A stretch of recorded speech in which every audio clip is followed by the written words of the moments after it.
in human history that is largely unknown.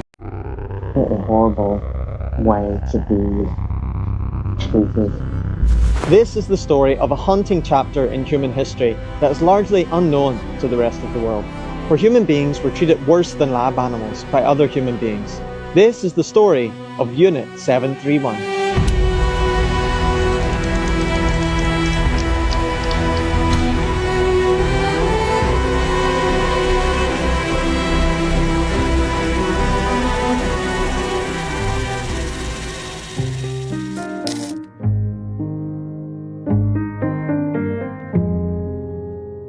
Good morning everybody. Today we are back here in Harbin and I've came to a museum that lots of people have asked me to come to. Unit 731. Now, to be honest, I didn't know anything about this place. I've spent the last couple of days researching it online and it's not somewhere that I really want to come, but I think it's very important. So let's head inside.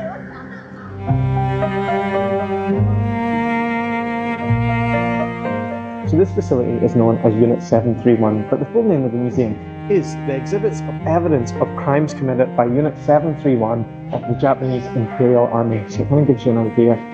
This is a place that absolutely atrocious crimes were conducted and lots of human experimentation. So in 1931, the Japanese invaded this part of China, known as Manchuria at the time. And by 1936, they had pushed right through, taking most of the eastern coast of China, killing a lot of the big cities. And under Japanese occupation, it was just one atrocity after another, the most well-known being the rape of Nanking in 1937. During the First World War, the German army used chlorine gas, which was absolutely devastating in the Allied forces, killing thousands and thousands. And in 1925, the Geneva Convention was signed by lots of countries from all over the world, saying that they would not use biological warfare. But the Japanese were very interested in it, and in 1936 they set up this facility to test biological warfare, and they used Chinese citizens as the subjects.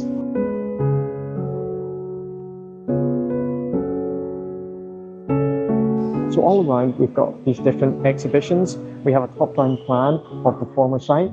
We even have orders from the top officials in Japan at the time. Just all of these plans and details of what was going on. Lots of these old photos.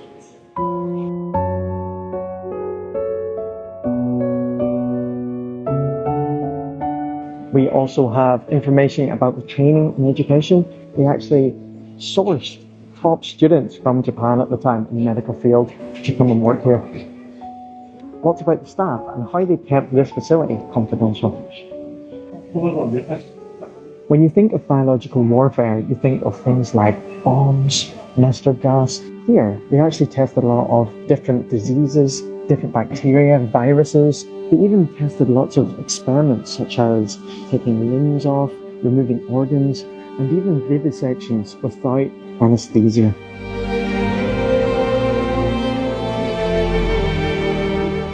So here we are in the section about human experimentation. These are some of the infectious bacteria that were put upon the subjects, I guess is the word, that were here at Unit 731. They would inject healthy subjects and then just wait to see what happened with their body. And if they didn't die, they would be executed and then the body would be studied. And what's really clear is that this is not just like a small level facility that only a few people were working at. At its biggest, Unit 731 employed over 3,000 people, and we went so far as to have underground breeding facilities for rats. Why do they need rats? Because rats have fleas which spread the plague. So this is what they're researching, these sort of things.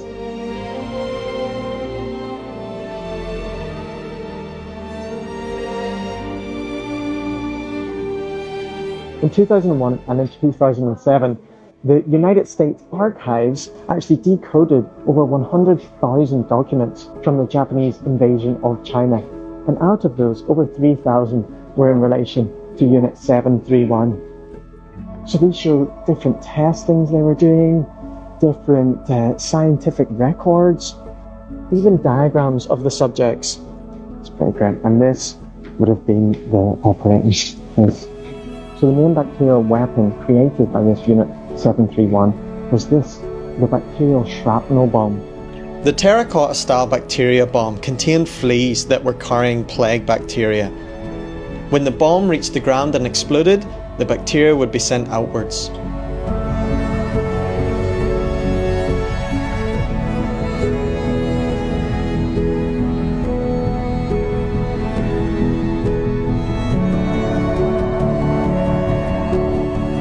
The scientists were basically free to do any experiments on the human body that they wanted to. There was no exceptions. You know that Harbin is very cold in the winter time. These are frostbite experiments. So they were testing different temperatures, what's the best way to treat frostbite, when does somebody experience frostbite. A pretty horrible fate to be tied up outside and basically inflicted frostbite upon you. Here at 7:31, there were no survivors, nobody ever made it out. Before the Japanese escaped, they blew up most of the buildings and destroyed lots of the records. So there's actually no exact number on how many fatalities there were here during the years that it was operating, but it's believed to be around 200,000 to 300,000.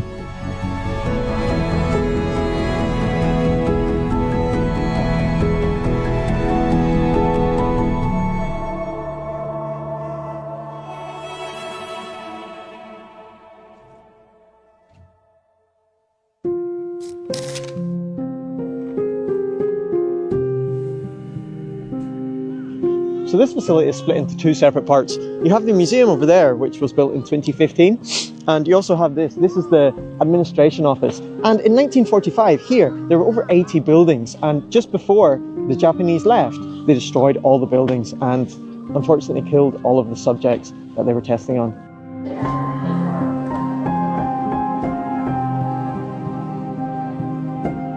So coming out of the administration building is connected by a long corridor which contains all of the names on plaques of the people who died here. So this is what was left of the bacterial lab.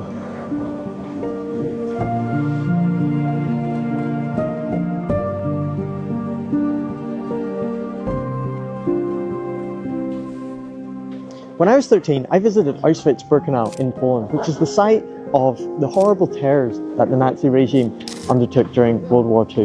It really changed my perception of history, and really being there and seeing the actual things for yourself is just a really harrowing experience.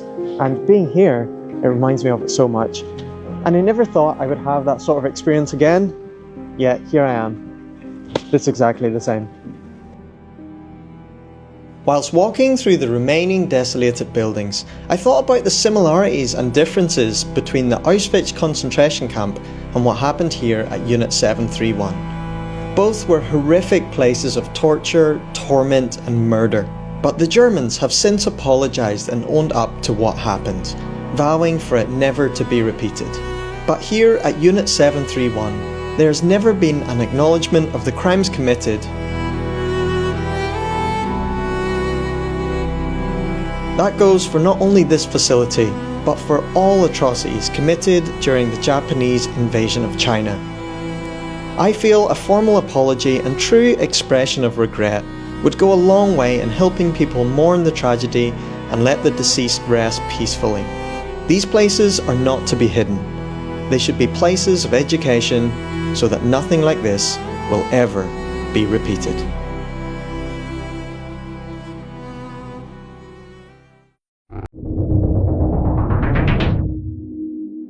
Do you ever feel